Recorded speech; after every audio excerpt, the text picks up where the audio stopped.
சிவகங்கை சிட்கோ தொழிற்பேட்டையில் பல ஆண்டுகளாக பட்டா கிடைக்காததால் சிறு குறு தொழில் நிறுவனங்கள் மூடப்படும் நிலைக்கு தள்ளப்பட்டுள்ளன. தொண்டிச்சாலையில் 80.61 ஏக்கரில் சிட்கோ தொழிற்பேட்டை கடந்த 1966ஆம் ஆண்டு தொடங்கப்பட்டது. இங்கு 25க்கும் மேற்பட்ட சிறு குறு நிறுவனங்கள் இயங்கி வருகின்றன.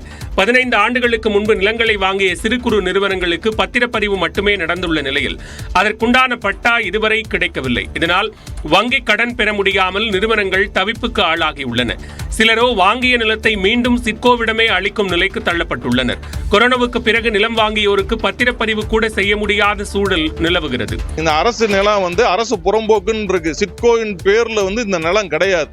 அரசு புறம்போக்குன்ற நிலம் இருக்கிறதுனால இந்த நகை விலை வகைப்பாட சிட்கோன்ற பேரில் மாற்றணும். நிலங்களை வாங்கிட்டு இப்போ நானே ஒரு பிளாட் போட்டிருந்தேன் எக்ஸ்டெண்ட் பண்ணுறதுக்காண்டி. அதை நான் திருப்பி ரிட்டர்ன் கொடுத்துட்டு அதை ரீபேமெண்ட் பண்ணுற மாதிரி ஆயிடுச்சு. ஏன்னா இல்லைன்னா நான் இன்னும் கொஞ்சம் வளர்ச்சி அடைஞ்சிருப்பேன். இன்னும் ஒரு 50-60 பேருக்கு வேலை கொடுத்துருப்பேன். பத்திரப்பதிவு செய்யப்பட்ட நிலங்கள் புறம்போக்கு நிலம் என்று குறிப்பிடப்பட்டுள்ள நிலையில் அதற்கு பட்டா வழங்க மாவட்ட ஆட்சியர் ஆணையிட்ட பிறகும் இதுவரை தகுந்த நடவடிக்கை எடுக்கப்படவில்லை என்று புகார் எழுந்துள்ளது. இதுகுறித்து சிட்கோ நிறுவன அதிகாரிகளிடம் விளக்கம் கேட்டபோதும் அவர்கள் தெளிவற்ற பதிலையே அளித்து வருகின்றனர்.